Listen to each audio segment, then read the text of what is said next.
আলাইকুম। আপনাদের জন্য আজকে নদীর সুস্বাদু একটা মাছের রেসিপি নিয়ে আসলাম। এখানে দেখুন অনেক রকম মাছ আছে, তার মধ্যে এরকম ছোট ছোট যে মাছটা আছে এগুলোকে আজকে কীভাবে ফ্রোজেন করে খাবেন তা আপনাদের সাথে শেয়ার করব। আর কাঁচা মাছ এগুলো কেটে ফ্রোজেন করলে লোট্টা মাছ বলেন, এগুলো ছোটো ছোটো মাছগুলো বলেন। এই মাছগুলো ফ্রোজেন করে রেখে রান্না করে খেতে একদমই মজা লাগে না, তাই আমি অন্যভাবে আপনাদেরকে দেখাচ্ছি। আপনারা সেভাবে রান্না করে খাবেন। কীভাবে খাবেন তাহলে ফ্রোজেন করে মাছগুলো তা আপনাদের সাথে শেয়ার করবো। চলুন আপনাদের সাথে শেয়ার করবো। এই ছোটো মাছগুলোকে এভাবে মাথাটা ফেলে দিতে হবে, কিন্তু এই মাথাটা নেওয়া যাবে না, নাহলে খেতে ভালো লাগবে না। এই যে মাথাগুলো আমি ফেলে দিচ্ছি।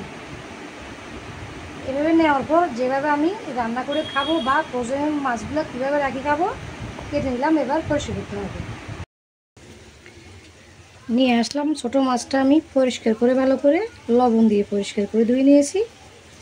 এবার আমি যেভাবে রান্না করব তা দিয়ে দিচ্ছি কাঁচা মরিচ কাটা, দিয়ে দিচ্ছি পেঁয়াজ কুচি। এই মাছটার মধ্যে একটু ঝাল বেশি দিলেই ভালো লাগে। হলুদ গুঁড়ি দিয়ে দেবো, লাল মরিচের গুঁড়ি অল্প করে দিয়ে দিচ্ছি, জিরার গুঁড়ি অল্প করে, পরিমাণ মতো লবণ দিয়ে দিচ্ছি। এবার তেল। এই মাছটা কিন্তু মাখা মাখা করে রান্না করতে হয়, হাতে মাখা মাছ। কোনোরকম তেলের উপর ছাড়া রান্না করবেন না, ছেড়ে রান্না করলে মাছটা ভেঙে যাবে। এবার আমি ভালো করে সব কিছু মিক্স করে নিচ্ছি। এবার দিয়ে দিচ্ছি হালকা করে পানি। এবার আমি চুলায় বসিয়ে দিলাম। চুলাটা দিয়ে দিচ্ছি প্রথমে একটু হাই হিট দিব, পরে একটু কমিয়ে দিতে হবে, দিয়ে দেখে দিচ্ছি মাছটা উতলে আসা পর্যন্ত। চলে আসলাম, আমি মাছটা উতলে আসা পর্যন্ত অপেক্ষা করেছিলাম। দেখুন মাছটা যখন উতলে আসছে একেবারে পানি আরও বেরিয়ে গেছে। এই মাছটা বেশি পানি দেওয়া লাগে না, কম করে পানি দিলে হয়।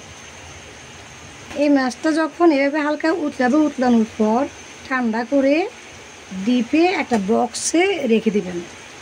এরপরে বের করে ধনেপাতা দিয়ে গরম করে খাবেন, দেখবেন খেতে কত টেস্ট হয়।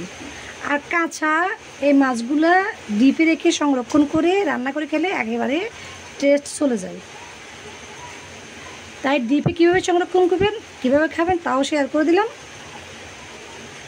মাছটা হওয়া পর্যন্ত অপেক্ষা করুন, কেমন হবে দেখবেন। মাছটা যখন এভাবে হয়ে আসবে একটু ঝোল রাখবেন, একেবারে ঝোলটা টানিয়ে ফেলবেন না। তার মধ্যে দিয়ে দেবেন ধনেপাতা। এই মাছটার মধ্যে ধনেপাতা না দিলে নয়, ধনেপাতা অবশ্যই দিবেন বেশি করে। আমার ধনেপাতা দিলে এই মাছটা খেতে খুব ভালো লাগে। এবার একটু মিক্স করে দিচ্ছি।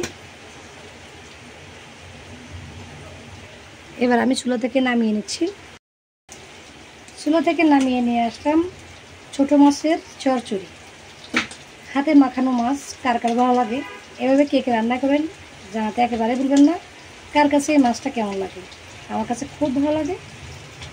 তাহলে আজকের মতো রেসিপিটা এখানে শেষ করে বিদায় নিচ্ছি। সবাই ভালো থাকবেন। আল্লাহ হাফেজ।